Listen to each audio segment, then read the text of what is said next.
सतगुरु मगन नंद जी सच्चे सरसन पिता नंद गुरु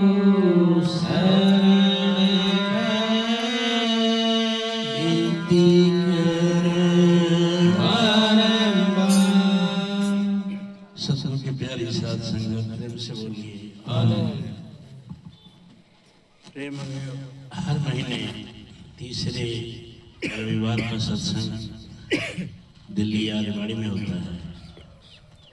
आज का सत्संग रेवाड़ी क्षेत्र के दिदोली गांव में स्तेंद्र संघ पूर्णम और परिवार की ओर से है।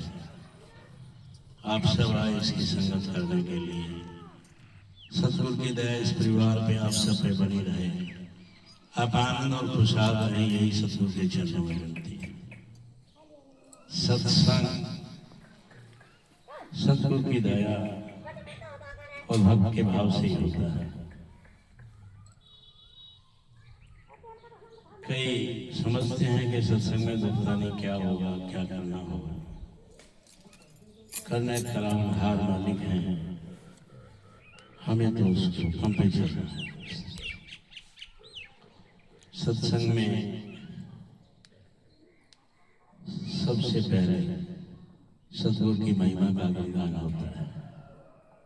इसीलिए संतों ने, महापुरुषों ने कहा है, हाँ सतगुरु के दरबार में जमन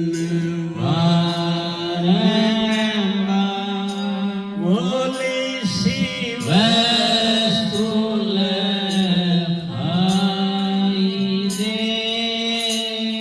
सतगुरु हैं दाता।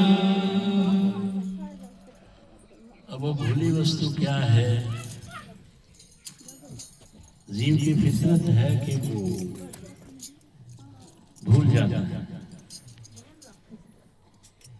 बच्चा जब माँ के घर में होता है तो बहुत यातनाएं सहता है। जैसे माँ किसी भी तरह का तीखा तेज तगार अन्न धन करती है तो उसके नाजुक बदन पे लगता है। वो तड़पता है और मालिक से फरियाद करता है कि ये मालिक मुझे इस नरक से निकाल, मैं बाहर आकर तेरी भक्ति करूंगा। लेकिन जैसे ही वो जन्म लेता है, यहाँ मोह माया के चक्कर में फंसकर सब भूल जाता है। तब संत सतगुरु आते हैं, उसे याद दिलाते हैं कि देख भैया, तुमने वादा किया था मालिक का भजन करने का, उसकी बंदगी करने का, तो भूल रहा है। इसीलिए कहा है, हाँ सतगुरु के दरबार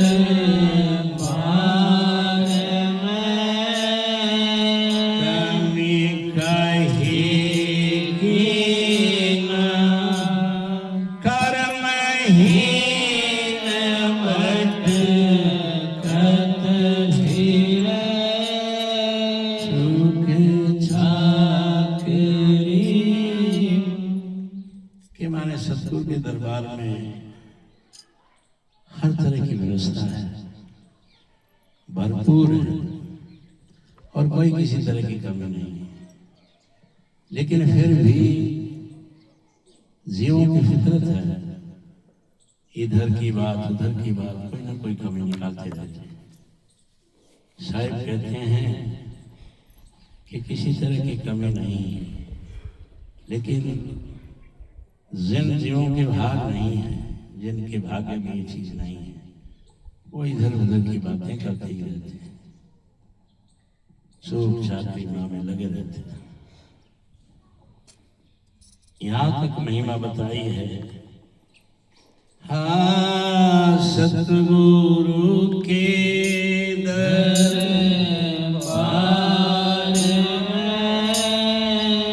पग हंस हो जा, बुरे आदत को छोड़ के छुग छुग मोती।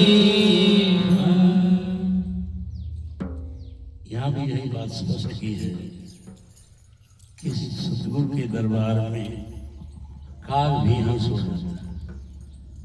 काग कहो, कौवा कहो, काले रंग का हो, और हंस एकदम गोरा चिट्टा होता है। तो लोगों की ये धारणा रहती है कि काग हंस कैसे हो सकता है, लेकिन यहाँ सतगुरु यही बताते और समझाते हैं कि उसकी आदत बदल जाती है, क्योंकि कौवा हमेशा गंदगी में चोंच मारता है, लेकिन सतगुरु के दरबार में आने के बाद उसकी आदतें बदल जाती हैं, वो मोती चुगने लग जाता है। गीसा साहब अपने समय के एक माने हुए संत हुए और उनका काम था एक स्थान से दूसरे स्थान पर जाके सत्संग करना। इधर उस एरिया में एक बहुत बड़ा जमींदार जिसका नाम जीता था, हजारों बीघा जमीन और कई हजार मन अनाज होता था उसके यहाँ।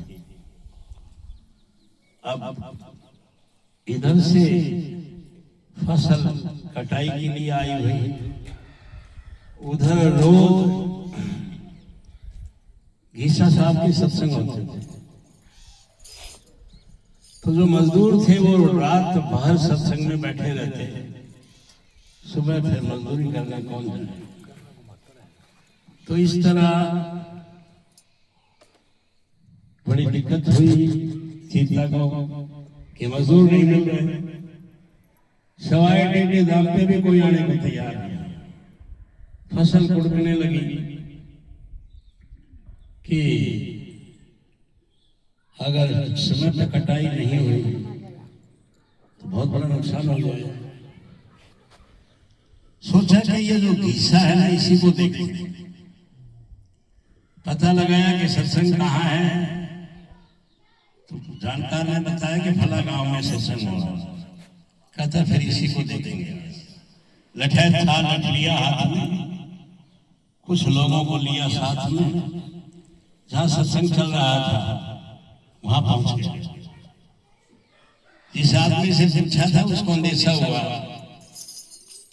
कि ये तो खतरनाक आदमी है, गुरु जी पे वारदात कर देगा तो अच्छा नहीं होगा। संगत का भी मन में ऐसे ख्याल आ सकते हैं, कोई लड़ाई झगड़ा ना हो जाए। उठा गुरु जी के चरणों में जाके मत्था टेका, गुरु जी ध्यान में थे, और कहा कि जीता आ गया, और कहकर चला गया। गुरु जी अपने ध्यान में बैठे रहे मस्त। फिर जब बीच में गया तो किसी और ने भी देखा ये तो जीता है और है लठैत, कहीं मंच में जाके कोई वारदात ना कर दे। वो भागा भागा गुरु जी के चरणों में गया और कहने लगा, गुरु जी जीता जीता। तो गुरु जी ने कहा, क्या हुआ, जीता आ गया कि जीता आ गया, तुम बार बार घबरा क्यों रहे हो, सत्संग सुनो। अब बिल्कुल सामने गुरु जी के खड़ा हो, रूप को निहारा, कब कपी चढ़ गई, स्वरूप देखकर लाठी गिर गई और सिर धरती में गई। इधर गीसा साहब ने अपना ध्यान हटाया, देखा कि तो जिसकी बात कर रहे थे वही। कार्य जीता, उठ, जिस काम के लिए आया था वो कर।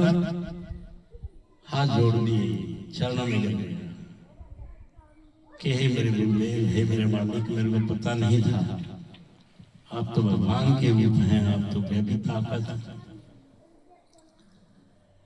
कहता नहीं, तू जीतेगा कैसे, तू तो जीतने आया था। कहता जी यहाँ तो मैं हार स्वीकार करता हूँ और आप जीते हैं। अब गुरु जी का शिष्य हो गया। हजारों बीघा जमीन थी, उसमें से ज्यादातर परमात्मा में लगाकर परिवार के लिए रख ली और गुरु जी की चरणों में रहा, उनका शिष्य रहा। उनकी महिमा में कहा है, हाँ सतगुरु